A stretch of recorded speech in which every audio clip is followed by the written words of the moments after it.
Mr. Ford, I'll probably get the pronunciation wrong, but I believe your real name is Sean O'Fean, is it, or Fine? How Irish are you? Are you 100% Irish? Oh, centuries back. O'Fana. O'Fana. Sean O'Fana. When did you come to America? I was born here. What sort of a childhood did you have? Were you interested in movies way back? Not really. I'm not interested in them now, actually. It's a way of making a living. No, oh, I don't know. Occasionally go to movies, and I was no particular. I wasn't what you call an aficionado or anything like that. Were they hard times, or were you reasonably? Were they hard times, or were you reasonably well-to-do as a family? Hard times where? What sort of childhood did you have? Were you poor or well-to-do? My father, you mean? Yeah. We were comfortably well off. We were born on a farm in Maine. He had a big farm there, and he was a farmer and a fisherman, just as he was in Galway Island. And we ate better then than we do now. No, we were, we'd say, we were comfortable, lower middle-class family, as you would say in England. How did you get your start in the motion picture business? And tell me about the film The Scrapper. I beg your pardon? How did you get your start in motion pictures? And could you tell me about the film called The Scrapper?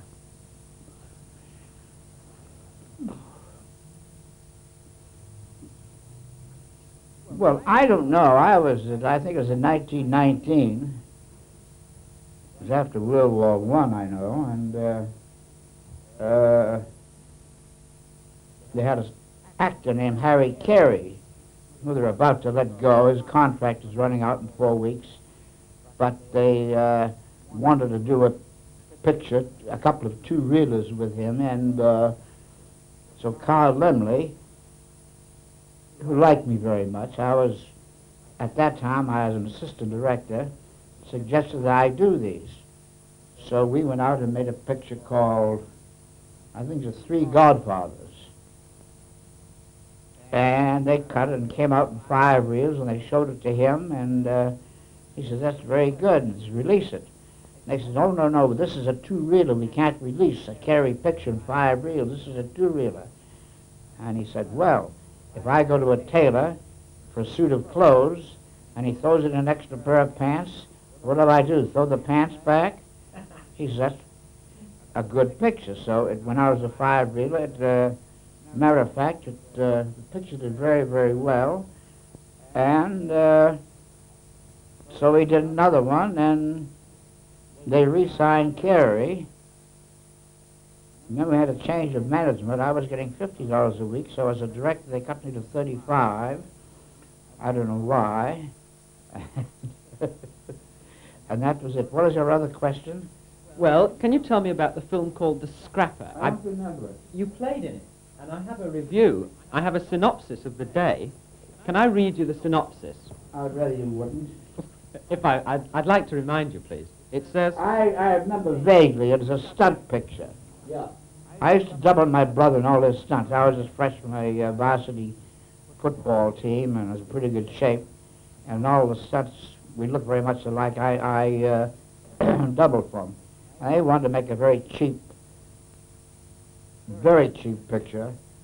And so they asked me to play the lead. There was no acting in it. It was all stunts. I mean, right. Running at 40 miles an hour and catching an express train and jumping horses off cliffs and that sort of thing. Yes, and I fortunately came through with no accidents, but I don't remember much about the picture. It says, Buck the Scrapper loses his girl who goes to the city. Well, you were called about it. Buck the Scrapper. I would like to forget about it. Okay. I prefer that they turn onto the BBC musical, isn't it? The musical hour. That's right. Uh-huh. Can you give me a flavour, or what you remember most about filmmaking in 1917 and 18? Was it really as primitive as everybody suggests? Well, hardly think that primitive is the right word. In those days, I mean, we had no lights, and we had a big stage, just a board, and over that we stretched cambric, cotton, to hold the light off, and there'd be 5 or 6 companies working side by side. And as a matter of fact, I mean, we didn't think it was primitive. We thought it was rather nice. It was fun. We all knew one another and visited back and forth, and we exchanged actors, and we'd go over and say, do you mind coming over and playing a butler for us? Well, not a butler. We didn't use butlers in those days. They were mostly westerns, and it was all very lovely. And Hollywood then, or what it's called, geographically called Hollywood, a place that none of us can define. We don't know where it is. But I mean, everybody says Hollywood. I mean, for example, this is not Hollywood. And I don't believe there is any studios in Hollywood. But it's just a mass of orange groves. You know all about the Battle of Lewes, then, don't you? The Battle of Lewes, right, yep. That's strange for an Englishman. I may know anything about English history. I thought it was only us Irish that knew about English history. The Iron Horse remains one of the most epic silent westerns ever made. Were you interested in westerns before this, or was it this that fired your imagination?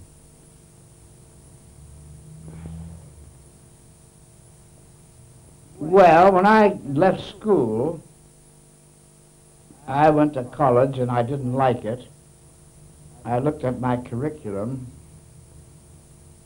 and this was stuff I'd had in what we call high school or grammar school. I said, why waste my time learning this stuff? And I didn't particularly like college life, so I left and worked my way west, and I punched cows for a while. I worked in Arizona as a cowboy, and eventually ended up in Hollywood. But did you ask me why I liked the West? Was it this film particularly that started your tremendous interest in the West? Or had you been interested many years before? You have to rephrase a question. I mean, I don't. Well, this was your first really big Western. Had you always been interested in the West before that, or was it this that set you off on the Western kick? Not particularly. I'm not interested in the West. I'd like to make Western pictures because I like the people that I work with. I'd like to get in location. I'd like to leave this place with the smog and fog and traffic and what do you call them? Speedways, freeways, and I like to get out, you know, and live in the open. You work hard, you get up early, you work late, you eat dinner with an appetite, you sleep well. But I do like the people you meet and that you work with. And that is really my only interest in Westerns. As story material, I'm not particularly fascinated by them. I mean, it's not my métier by any amount of means.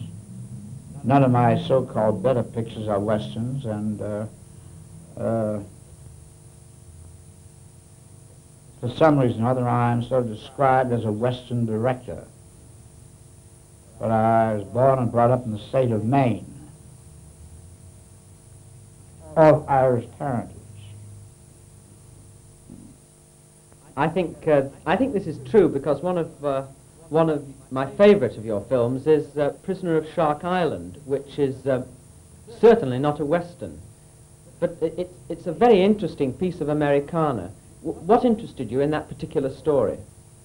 Oh, nothing, just a job to do. I was under contract. They told me to do it, so I did it. I like the story of Dr. Mudd, and of course, a great admirer of Mr. Lincoln, and I rather like the whole idea of the thing.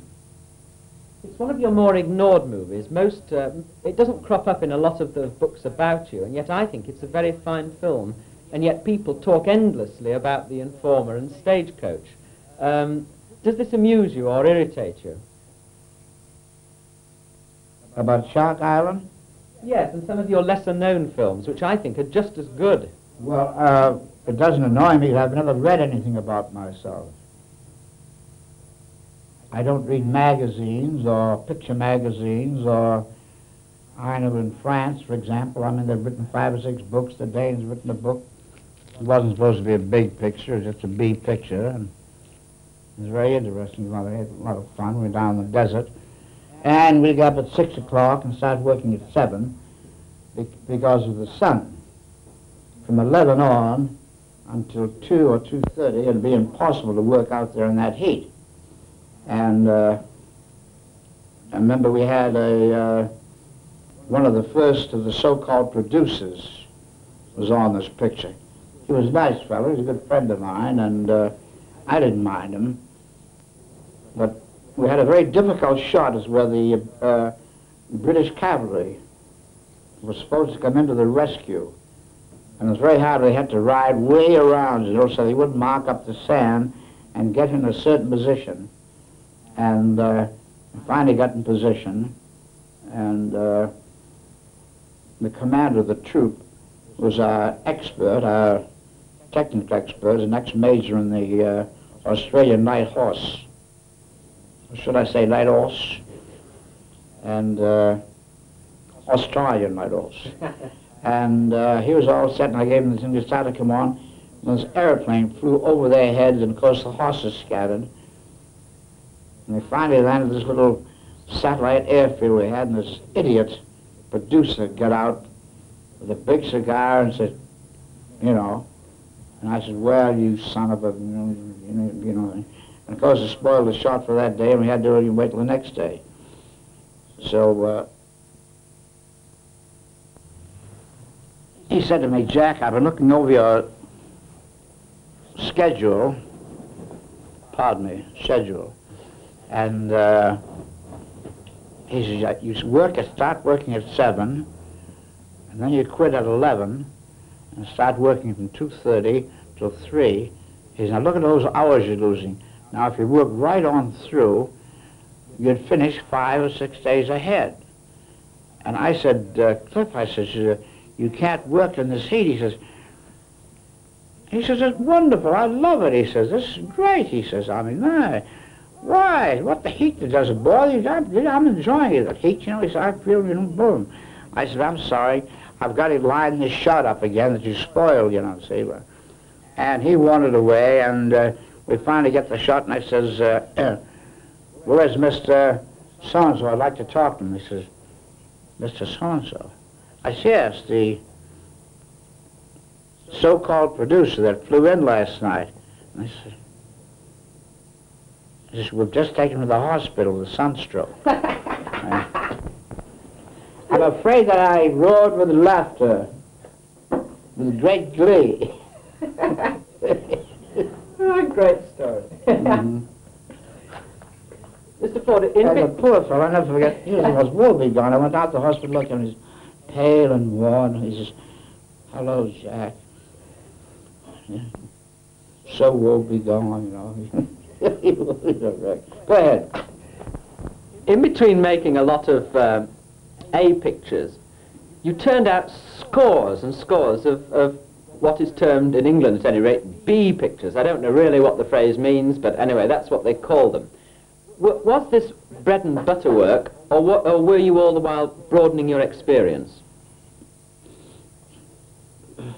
No, I think one trouble with the director in this country, and I think, you know, one of the trouble with directors in universally is they'll make a big picture, make probably a hit, and then they try to top it, okay? And usually fall flat on their face. It happens here a lot, and I know it happens with you. So I try to make it a rule, if you make a big picture, which is a hit, the next one do a cheap picture, relax, I mean 3 or 4 weeks, okay, while you're preparing for another story. And usually, of course, I mean to my mind, the little picture is always better.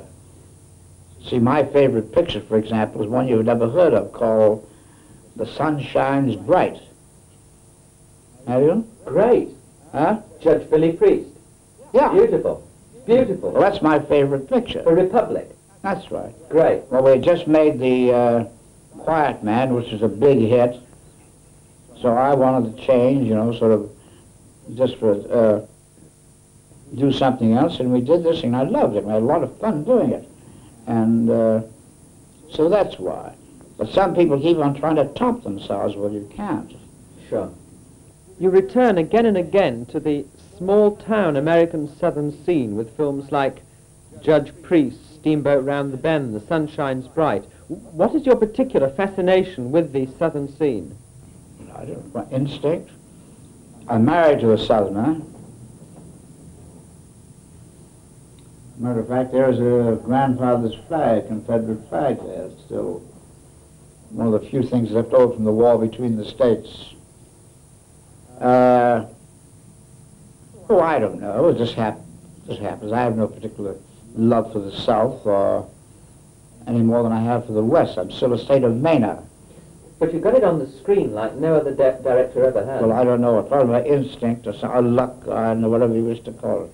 I wouldn't know. I couldn't give you a lucid answer on that. Tell me how you managed to do that extraordinary steamboat race in Steamboat Round the Bend. Were those, was that all real? Did you really have about 15 steamboats? Oh, yes. Mm-hmm. Fantastic. Where did you find them all?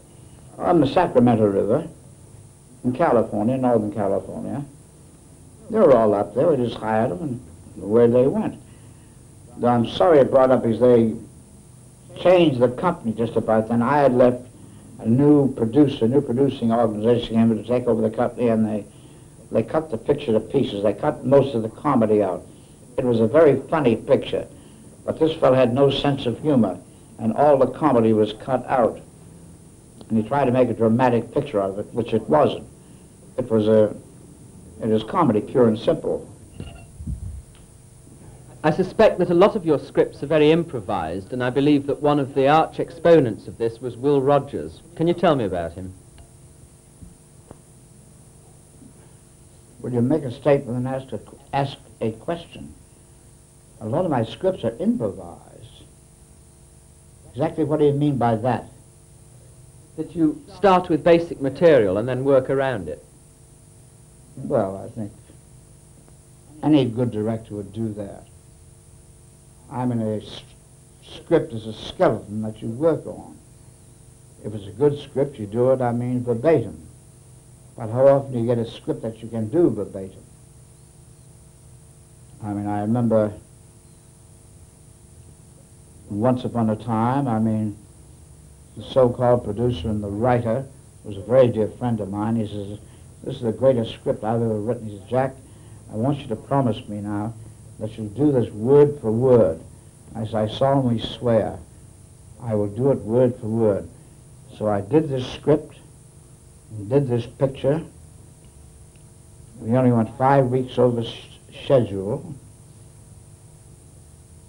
And it came out when the first cut was 18 reels. And, you know, well, of course, I did it verbatim. Every word in the script is in there. They were the longest speeches. One speech I know read 4 pages. But I did it word for word. And I had to do it over and over again because it's almost impossible, you know, for a person, I mean, to, you know, memorize that. But I did, ran 18 reels, and they said, "How are you going to cut it down?" I said, "I'm not going to cut it down. You're going to cut it down." I just directed and did exactly the way you wanted, and I said, "There was your picture." It was a horrible picture. And when it finally came out, I mean, they finally did get it down to 8 reels. It was horrible. Will Rogers obviously got around this. How did he work? Meaning what? I believe that Will Rogers had You his... seem to have sort of a language barrier here. I believe Will Rogers had his own way of approaching a script. No, that isn't true because he never approached a script in his life. I don't think he ever saw one. I mean, you get there in the morning and say, "Will, this is what you're supposed to say," words to this effect. And he'd read it, memorize it, and when the time, now he would say it in his own words. And they were much better than what the writer wrote, because nobody could write for Will Rogers. Because Will Rogers has more humor than all the writers in the world. And he'd say it in his own way, which was always, which was good. And you never bothered, just let him go along and leave him alone. But as far as he'd never read and study a script word for word and try to repeat it. I said, just take it and say it in your own words, and he would, and it always came out right, because he's a very, very humorous man. But he was always wonderful to work with because he was full of suggestion. He would be all right here if I said so. I said, great. Go ahead, say it. He was a delight to work with. He was just a delight to work with. Well, I don't know, that's rather a peculiar remark. I knew about this and said, someday I hope to go up there and make a picture. And the chap that ran the trading post, Harry Goulding, and I'd been up there, I used to stay with him occasionally. He says, the Navajos are starving. He says, I understand you're going to do a Western. If you come up there and do it, he says, you'll be doing them a great thing and probably save a lot of lives, and it'll certainly be a great help. And I says, I've always wanted to do a picture up there. And I went to Walter Ranger, who had owned the company, and I told him about this place. He said, go ahead, do it. And we went up there, and I think we left $4,000 or $100,000 there. And this put these people on their feet. We paid each one of them. I mean, a man that rode a horse and provided his own horse got $10 a day. The women got $5 a day, and the children got $3 a day. So, I mean, it actually put them on their feet, and they appreciated it. And if anybody else tries to come in there, they object. They don't want anybody in there but me. I've been up, you say many times, which is not quite true. I've been up there several times. Of course, many times you're from Manchester? Manchester. Well, that's typical Manchester exaggeration. I mean, that's probably where that kukri came from, Manchester. I've been up there several times. But I love to work up there. It's a nice place. And as far as getting the best in Stagecoach, I don't quite agree with you. I think we've done it better in other pictures. But I am an honorary chief. I'm on their board on the Indian board, and they have a name for me, a Navajo name, and over the years, I mean, since I've been up there, I've picked up, I'm not fluent, but I can talk to them in Navajo. What is your name in Indian?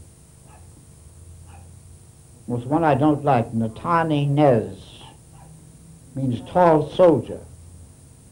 And I'm not a soldier, I'm a Navy man. And I object to it very strongly, but they have no word for sailor. So I let it go. I remember a very funny story. I was in England. I always used the same driver. His name is Hoskins. And he was an ex-sergeant major of the Black Watch. And he always drives me, wonderful driver. And we went out across the river. I wanted to see the St. George's Inn or something where they used to put on the Shakespearean plays in the courtyard. What is it called? George Inn, Southwark. Huh? George Inn, Southwark. That's it, yeah. Southwark. We went out there and had lunch, and I wanted to see it and look at it. And in driving back, I said to the two lordlings, I says, how do you boys vote when you go to the House of Lords? And they says, oh, socialist, that's the thing to do, that's it, the smart thing to do is socialist. And I said, oh, yes, socialist. Make you socialist, yes. So I says to Hoskins, I says, Hoskins, how do you vote? He says, conservative, sir, good old Winnie. And they look at him surprised, and they start to laugh, and he says, Hoskins, you've just got 2 more conservative votes. Oh, that's the thing you're doing. It's a smart thing you're doing. To return to movies, however briefly, because all you're saying is fascinating. Well, just tell me about You your... want to talk about English politics? It's fascinating, yeah, if you want to. No, it is. I don't know. Tell Is Frank Packingham still in politics? Frank Packingham. Not to my knowledge. I don't think so, no. No. We have Enoch Powell, though. Hmm? We have Mr. Enoch Powell. He's just put the cat among the pigeons. Who? Mr. Enoch Powell. I don't know him. Ah. I do Packingham. Oh, that's right. He's in the House of Lords now anyway. His brother died. He's now the Earl of Longford. But I imagine he's socialist. He's a professional politician. Go ahead. You want to talk about movies, not politics. Go ahead. You were talking about John Wayne and my lifelong association with him. How did you first strike up your lifelong association with John Wayne? Well, number one is not lifelong. I've known Duke as we call him, about 30 years. He was my 3rd assistant prop man. Then he became the 2nd prop man. He finally worked himself up to prop man. And we started to do Stagecoach, and everybody turned it down. I had to peddle it around. And finally, Walter Wayne said, he says, well, you got a picture? He says, what, a Western? He says, well, go ahead and do it. He says, who do you want to use for a lead? I says, I've got a kid here. He's just out of college. I've used him in several bits, and he's very good. Big, tall, handsome guy. And I'd like to make a test of him, show it to you. He said, well, if you say it's okay, okay, and I'll make the test. So I made a test of him. He says, yeah, go ahead, great. So Walter went off to Europe, and we made the picture with Duke, and that sort of started him off. But we've always been very friendly, and I'm the godfather of all of his children, and he has many, and his grandchildren, of which he has more. So we're very close. Can you tell me about the incredible story of your filming of the Battle of the Midway? What is incredible about it? You running out there with a camera under direct attack. I did what? That you were taking shots yourself and directing shots while the place was literally part of the place was under attack. And they ran a flag up. A Marine ran out and actually ran a flag up, the American flag, while the place was literally being blasted to hell. Well, that's what I was getting paid for. There's nothing extraordinary about that. Now, I was on this tower to report, to the officers who were 50 feet under the ground, exactly, the position of the Japanese planes and the numbers and so forth and so on. And meanwhile, I had a little 16-millimeter camera. I had one boy with me, but he says, you're too young to get killed, so I hid him away, I thought, in a safe place, and so I just kept reporting different things. I said, there's a plane out there. One of our planes shot down, manned the parachute. The Japs had shot the parachute. He may have landed, and the PT ball went out, and I just reported different things and took the picture. I don't think nothing. I was getting paid for it. That's what I was in the Navy for. What else could you do? Well, a lot of people would have run like hell. I can tell you what they would have done. Oh, I don't think so. And I was doing all right until I got a blast of shrapnel that knocked me. I got wounded pretty badly there. But however, I managed to come to long enough to finish the job. And there's nothing extraordinary about it. I mean, it's what you're getting paid for. You've worked with a lot of old-timers, people like Tom Mix, Hoot Gibson, and even William S. Hart. No, I never worked with William S. Hart. He was a very dear friend. I never worked with him. Were they a different breed of cowboy from your Joel McRae's and your Gary Coopers? Well, that's a pretty difficult question to ask, or to answer, rather.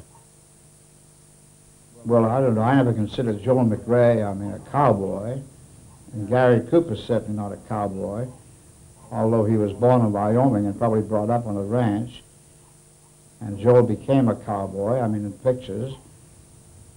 But they're all the same. They're just playing their parts.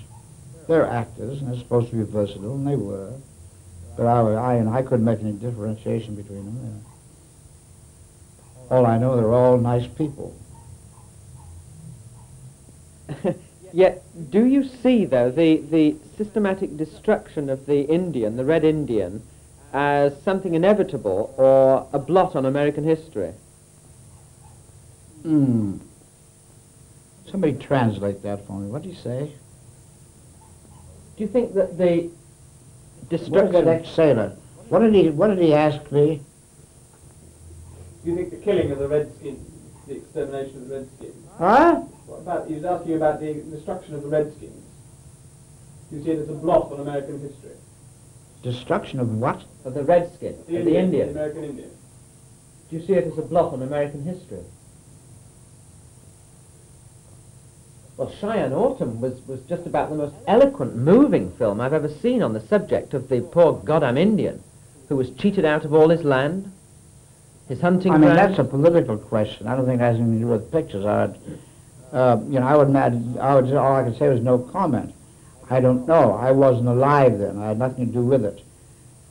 My sympathies are all with the Indians.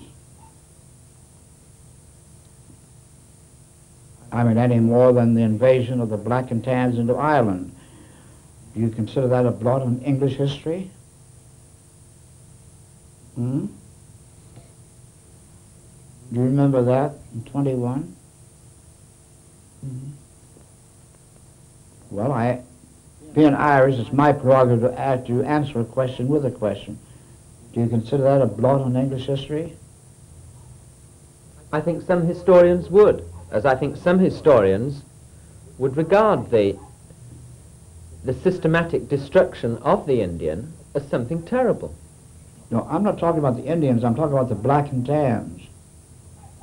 I don't know enough about it. Same thing. Everybody, all countries do the same thing. This fellow named Hitler doing it, Stalin.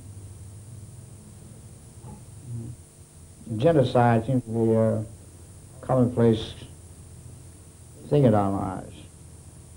But it was not a systematic destruction of the Indians. However, that's politics. And that has nothing to do with pictures. I would rather not discuss it any more than as long as you won't answer my question about the Black and Tans in Ireland, I won't answer your question about the Indians. Okay, Pax. All I know is the cavalry got the hell kicked out of them. And the Indians practically destroyed themselves. It was the loss of the buffalo herds that wiped them out. There's a story that on the film Wee Willie Winkie, after the death in the film of Victor McLaglen, you quite spontaneously suggested that they include a funeral scene. Can you tell me how that happened? Well, we went out there, and it was raining. And I says, I know, I've been to India, and it rains like the dickens there. I said, let's do it in the rain. The cameraman agreed. We had lights there, so we did it in the rain, that's all. I said, let's put it in the funeral. I said, it's a mistake. I said, it's a mistake in the story to kill McLaglen off. He was one of the leading characters. But at least if you're going to kill him off, I mean, let's give him a funeral. But it was in the rain. I said, so let's shoot it in the rain, which we did. And that's all there is to it. Just in order to fill in the day's work.